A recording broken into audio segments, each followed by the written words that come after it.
My fiancée insisted on a joint Bachelor-Bachelorette trip to Vegas. "It's more trusting that way," she said. I agreed, until I woke up at 3 a.m. to her missing from our room. I tracked her phone to the penthouse floor. When I got there, I heard her moaning someone else's name. I knocked. No answer. So I left. But not before taking a selfie in front of their room with my wedding ring in hand. I posted it the morning of our ceremony with the caption, "Guess who's not getting married today?" My DMs flooded. So did hers, with shame. I'm a 33-year-old guy from Dayton, Ohio. For the last 5 years, I was with Rachel. She's 31, works in marketing, beautiful, smart, the kind of woman who walks into a room and everyone notices. We got engaged last year. I thought I hit the jackpot. Turns out I was the fool. The wedding was supposed to be last Saturday. It didn't happen. A few months ago, we started planning our bachelor and bachelorette parties. I wanted to go to Colorado with my guys, hike, drink beers, maybe rent a cabin. Rachel didn't like that. Said it created distance, and wasn't healthy. She pushed for a joint Vegas trip. Her exact words. "It's more trusting that way." I should have listened to my gut. But I didn't. I agreed. We flew into Vegas on Thursday. It was me, Rachel, her 2 bridesmaids, my best man Tyler, and 4 other friends. Mixed crowd, everyone knew each other. We checked into a big suite at the Bellagio. It was nice. Fancy. Rachel was glowing. Laughing with her friends. Wearing this red dress that turned heads. I was happy. Or at least trying to be. That first night, we all went out to dinner at Lego, had drinks, then hit up a show.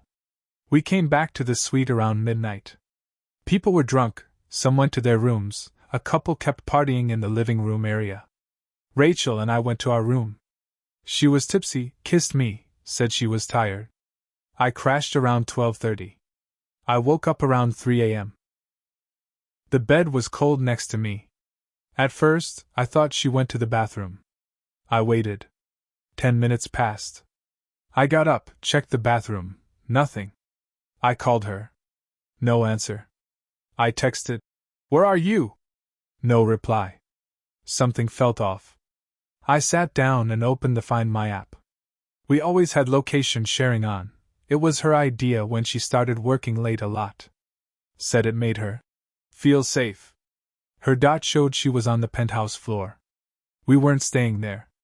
At that moment, I felt my stomach drop.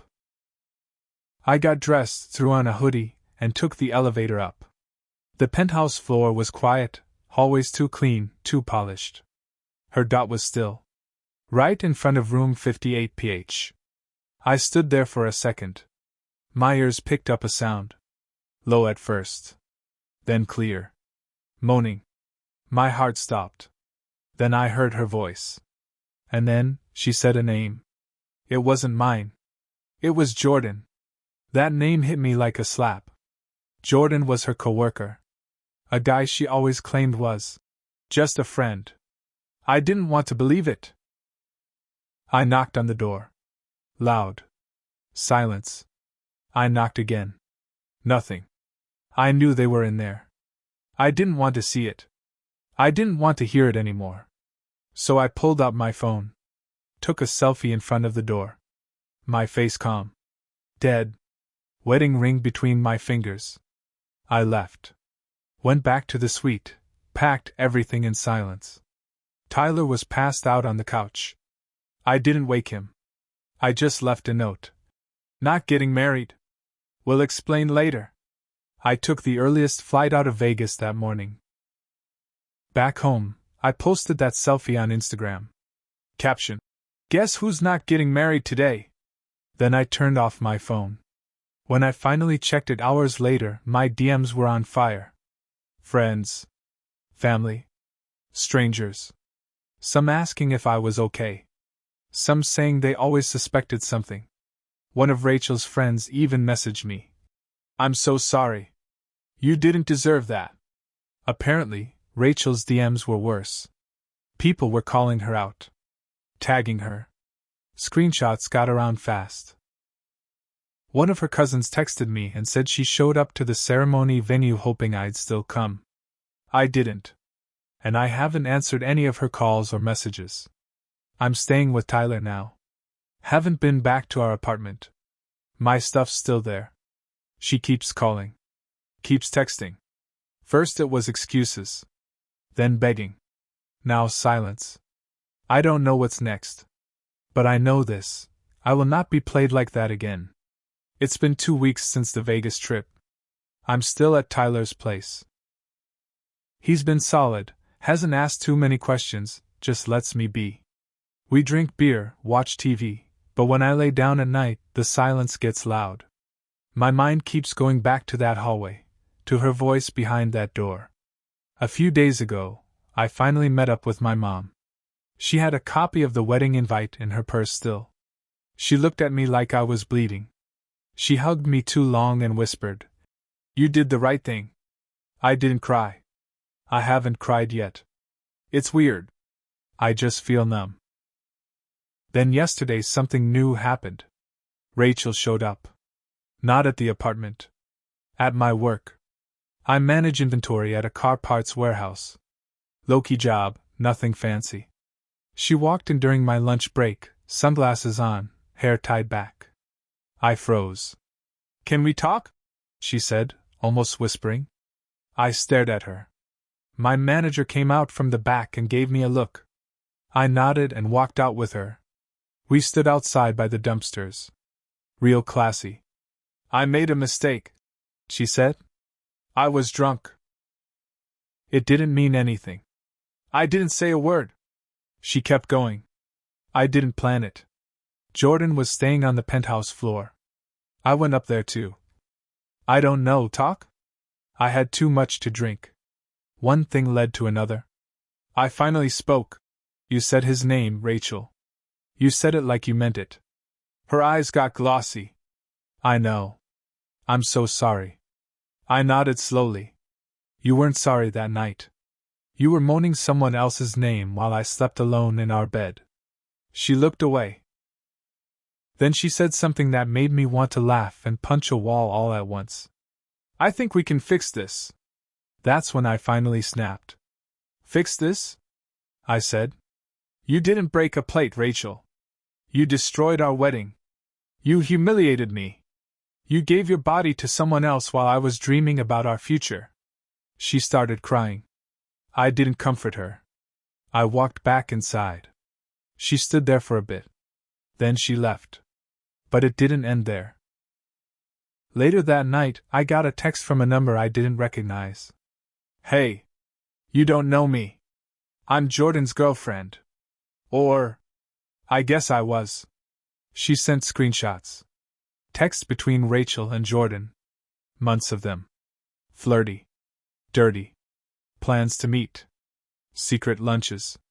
One message from Rachel read, "Can't wait to be wrapped up in you again. Vegas is gonna be wild." So it wasn't just a drunk mistake. It was planned. I replied, "Thank you. I didn't know it went that far." She sent one more message.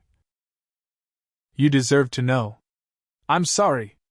I haven't stopped shaking since. They made me look like a fool. And not just one night, months. While I picked out wedding colors and paid deposits and wrote my vows, she was texting another man about what they'd do to each other in Vegas. Now I want more than space. I want her to feel the weight of what she did. And I think I know how. It's been 4 weeks now. Rachel hasn't stopped texting. The messages went from guilt, to anger, to begging, then silence again. She must have figured out that I talked to Jordan's girlfriend. Her name's Mia, by the way. We've been texting a little. At first, just about what happened. Then more. Turns out Jordan had been cheating on Mia with Rachel for almost a year. They'd meet during work trips, sometimes in town when I thought Rachel was staying late for meetings. She even sent me a photo of them together from last fall. Rachel sitting in his lap at some rooftop bar, a wine glass in hand, like she didn't have a ring waiting for her at home. Mia said something that stuck. "I thought I was going crazy. Like maybe I was the problem. But now I see how good she is at lying. It hit me hard. Because that's exactly how I felt. Like I had ignored every red flag because she smiled after she lied. Anyway, here's the twist. A week ago, I got a call from a blocked number. I answered, thinking maybe it was a work thing. It was Jordan. Listen, he said. I want to clear the air. I stayed quiet. He kept talking. I didn't know you two were still serious. Rachel said you guys were basically done? I let that sit for a second. Then I asked, so you thought it was cool to sleep with a woman who had a fiancé just because she said it was fine? He didn't answer right away. Then he said, look, I didn't call to fight. Just, don't go ruining my job over this, man. That's when I understood what was happening. I laughed. You think I'm gonna make noise at work? I asked. I heard Mia's talking, he said, voice low now. Legal's sniffing around. HR's been cold with me. I smiled. Quietly. Should have thought about that in the penthouse, I said and hung up. Here's what really happened. Mia didn't just sit with the truth. She sent those screenshots to Jordan's company's ethics department. Turns out, Rachel and Jordan work at the same place, different departments, but close enough. Their company has a strict no-relationship policy between employees who travel together. Guess who traveled a lot last year? Guess who claimed they were just great coworkers? From what Mia told me, an internal review started last week. Rachel has no clue I know. And now I'm starting to feel something new. Not sadness. Not even anger. Control. I've been quiet long enough. So I called a buddy of mine. He runs a popular podcast about real relationship fails. Big audience. Huge on TikTok. I told him everything. He asked if I was willing to do a disguised interview. Voice changed, no names? I said yes. The episode drops this Friday. Rachel won't know it's me. But everyone who knows our story will. Because here's the thing, I don't need to trash her name. She already did that herself. And I'm not done yet. The podcast went live last Friday. I didn't expect much. Just wanted the truth out there. The host introduced me as Mike. Changed my voice, blurred details about Vegas and their company. But the story? It was all real. By Saturday morning, the episode hit over 250,000 plays. People were commenting like crazy. Some guessed who it was. Someone even found the selfie I posted on Instagram, put two and two together. It went viral, again. I kept quiet. Just watched it all burn from the sidelines. By Sunday, Rachel texted me. What the hell did you do? I didn't answer. Monday morning I got the news. Rachel was let go. Officially it was a violation of company ethics. But Mia told me the truth. The screenshots she sent, combined with the podcast's buzz, forced HR to act fast. Jordan got suspended pending investigation. Then, the best part, Rachel's parents called me. They hadn't spoken to me since the breakup. Her dad always liked me. I figured he would have taken her side. But when I answered, he said, I'm ashamed. Not of me, of her. He told me how embarrassed they were at the wedding venue. Guests showed up, flowers everywhere, food waiting, and no bride, no groom. Just silence. I wish we had known sooner, he said. You deserve better. That should have been enough. But it wasn't. Because I'd made a mistake too, and I needed to face it. See, when I posted that selfie in front of the penthouse, I didn't just expose Rachel. I exposed everything, our pain, our private life, our failure. I got a rush from it. From the power. From the attention. But I also humiliated her. She earned it, yeah? But I won't lie, part of me enjoyed it too much. Part of me turned bitter.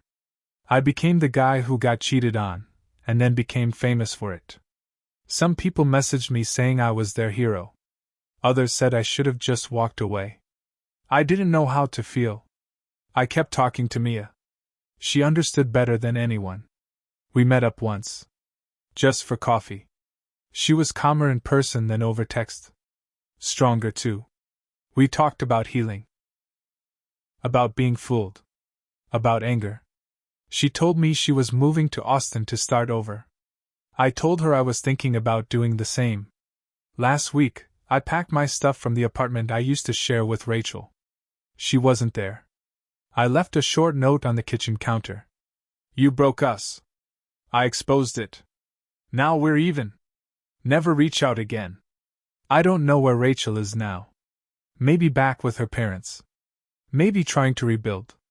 Jordan got fired yesterday. Company confirmed it. And me? I quit my job. I booked a one-way ticket to Denver.